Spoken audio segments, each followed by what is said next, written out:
Halo semuanya, kami dari kelompok 4 akan mempresentasikan tentang monitoring dan data logger suhu. Untuk anggota kelompok 4 ada Aditya, Amelia saya sendiri, Aki Atila, dan Raffi Arditama. Smart Dairy Farm Monitor. Nah, ID pembuatan dari Smart Dairy Farm Monitor ini dibuat karena sapi itu butuh kenyamanan. Nah, kalau manusia bisa pakai AC, terus juga minum es teh biar nggak stres, masa sih sapi cuma pasrah dibiarin kepanasan. Nah, dengan sistem ini, suhu, kelembapan, dan air minum sapi bisa dipantau otomatis. Nah, jadi peternak nggak perlu jadi ramalan cuaca berjalan, hasilnya sapi lebih bahagia, terus juga produksi susu lebih stabil, dan peternakan jadi lebih modern. Nah, untuk platform yang digunakan, hardware-nya itu microcontroller-nya pakai ESP32, terus sensornya THT22 DS18B20. Nah, untuk software-nya dari ESP32 site-nya itu development-nya Wakui, terus pakai MQTT via Wi-Fi, terus untuk ini libraries-nya, software platform-nya kita pakai Python language-nya, GUI-nya pakai TK Inter, dan lain-lainnya. Nah, untuk MQTT configuration-nya, broker-nya pakai HiveMQ.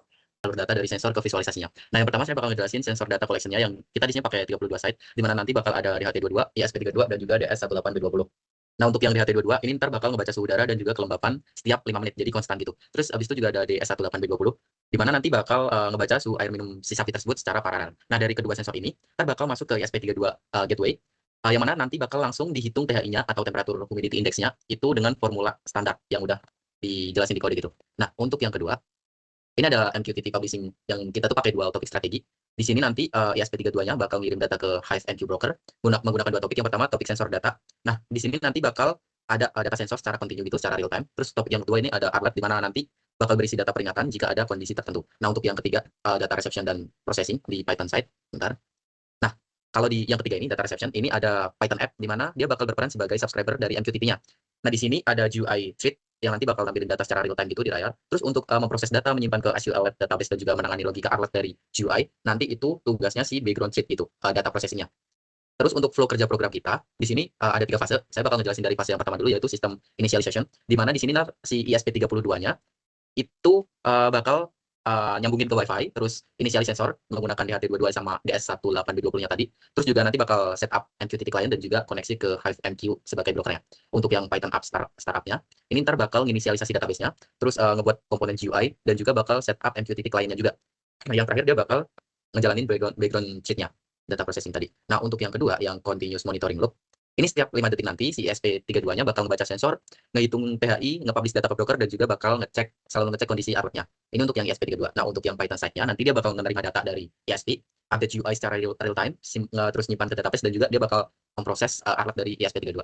Nah, untuk sesi yang ketiga, untuk fase yang ketiga, ini fase event trigger action, di mana ini nanti bakal terdiri dari 4 kondisi. Yang pertama, ketika THI-nya itu kurang dari 70, ini dinamakan kondisi normal operation, di mana nanti bakal hanya ada log data dan juga tanpa alert. Untuk yang kondisi yang kedua, di mana THI-nya itu 70 sampai 79, ini kondisi milk stress detected, nanti bakal mengirim info alert. Terus dia bakal update warna UI dan juga dia bakal log event stress ringan gitu.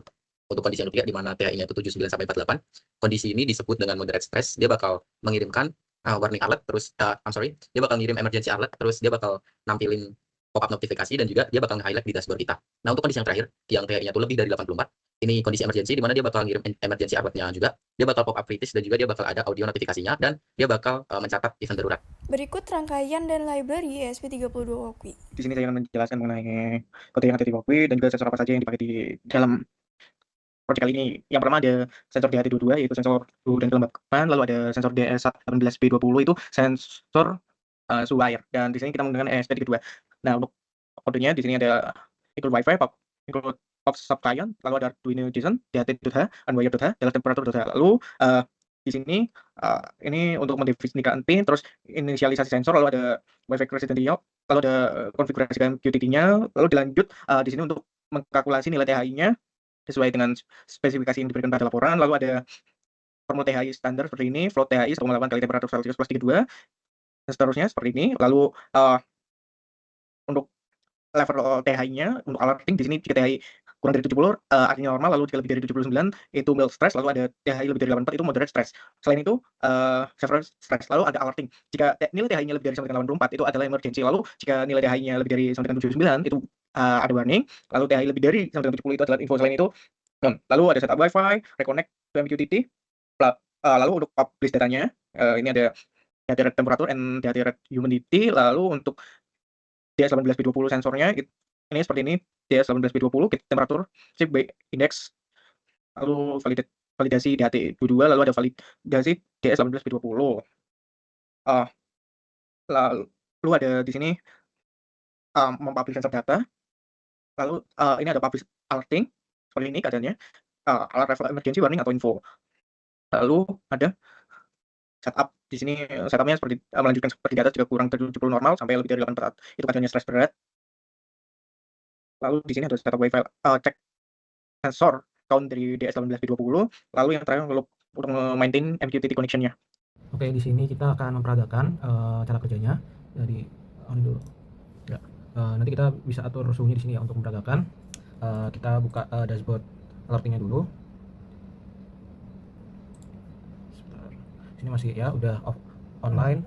Nah, ini tiap 5 detik kalau masih TH-nya masih tinggi akan terus ada notifikasi alerting seperti ini. Coba kita diganti lebih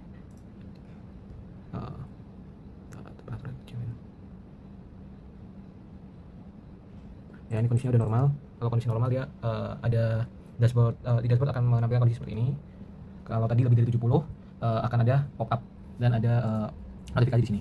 Kemudian di sini juga muncul laporan 7 hari, di mana ini tiap harinya dilihat ada berapa data yang terekam, kemudian ada berapa kali stress event tadi, kayak pop up yang muncul tadi itu ditulis sebagai stress event. Di sini ada average air temperature, average water temperature, average humidity, dan average THI-nya juga.